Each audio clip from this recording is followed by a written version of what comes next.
Hey guys, welcome back to our channel. Today we will take you to the historical journey of the White House.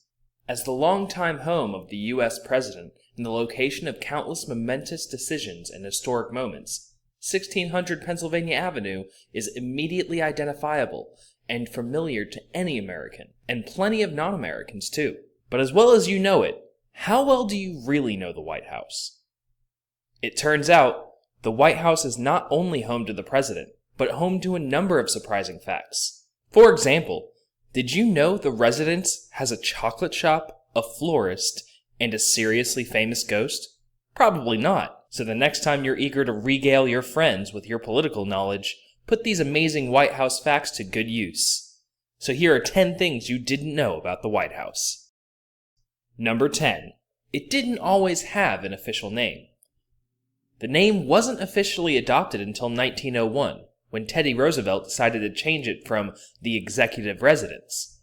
He noted that state governors had executive residences, and he wanted to make sure that the POTUS's residence had a much more distinguished title. President Theodore Roosevelt officially named it the White House. He also oversaw the creation of the West Wing. In 1800, different names such as Presidential Mansion, President's Palace, and President's House were all used. Number 9. John Adams was the first president to live in it. Though George Washington was responsible for commissioning the construction of the White House, choosing the site and approving its design, he never actually lived there. That honor went to President number 2, John Adams. Washington's term ended in 1797, 3 years before the White House was completed in 1800. He died in 1799, meaning he never even set foot in the completed building. He is the only U.S. president to have not lived in the White House. Number 8. The president and the first family have to pay for their own meals.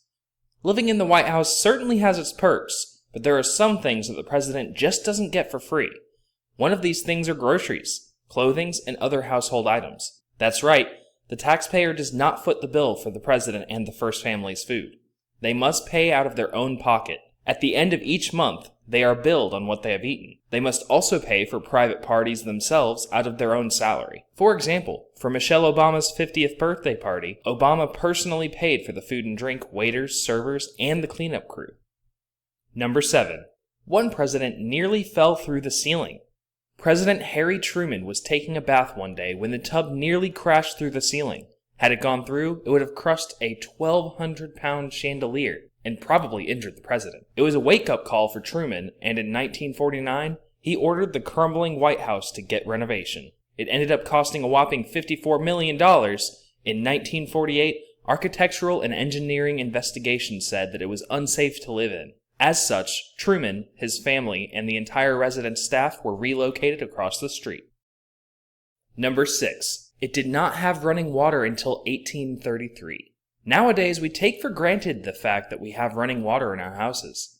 One might have thought that running water would have been installed in the White House from the get-go. However, it wasn't until 1833 that the White House got its first bathing house and running water. But weirdly, it wasn't until 1853, 20 years later, that the presidential family members were granted the right to running water. A central heating system was installed in the White House in 1837, when many people still warmed themselves with a log or coal fire. Gas lighting was installed in the White House in 1948 and replaced candles and oil lamps. Number 5. It takes a lot of paint to keep it white. The White House doesn't obviously stay white on its own. It needs regular coats of paint to keep the house its signature color. In order for it to be repainted, it takes around 570 gallons of paint. We can only imagine the amount of man-hours that are put in too. If you want to know just exactly which color of white it's used, the paint is called Whisper White and is made by Didnt. The documentary series Monarchy, The Royal Family at Work, shows the White House preparing for the Queen's visit with a touch-up of Didnt exterior, alkyd oil gloss labeled Whisper 248. Number 4. The White House still costs the taxpayers a lot of money. For the budget that ended on September 30th, 2014, Congress gave the White House $19,000 to pay for official receptions. They gave a little more, $12.7 million, to cover operating expenses for the residents. Altogether, though, the cost to taxpayers associated with running the White House is still about $1.4 billion a year. These costs include staffing, travel, and security. If you compare this to the royal family in England, they only get £31 million per year. This is to fund the royal duties, pay staff, and maintain the palaces, a lot less than $1.4 billion. Number 3. The White House needs a bigger fence. It was recommended in 2014 that a bigger fence was needed around the White House. It was recommended from an independent panel tasked with scrutinizing the Secret Service. This came after a series of embarrassing lapses in security. A knife-wielding Iraq war veteran made it into the executive mansion after climbing the fence. It surrounds the entire 18-acre perimeter of the White House grounds. Looks like Donald Trump needs that wall after all. Number 2. One president didn't like living there.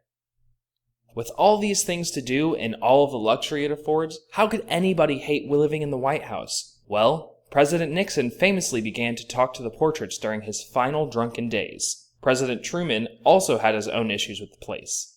On several occasions, Truman was quoted as saying some horrible stuff about his home. He said that the White House was both the Great White Jail and a glamorous prison. We would quite happily take up the opportunity to live there any day. Before we get to our number 1, make sure to like this video and subscribe to our channel for more videos like this. Number 1. The bathtubs used to be made out of tin. The White House might now be known for luxury, but it wasn't always that way. In 1814, President Madison had to bathe in a tub made of tin. He had a bath painted green and lined it with soft linen. This is so that his skin would be protected from the steaming hot tin. James Madison was a founding father who served as the 4th President of the United States from 1809 to 1817. He is known as the father of the Constitution because of his role in drafting and promoting the United States Constitution and the Bill of Rights. So guys, that was all. That was 10 things you didn't know about the White House. If we missed anything, tell us in the comment section below. See you next time.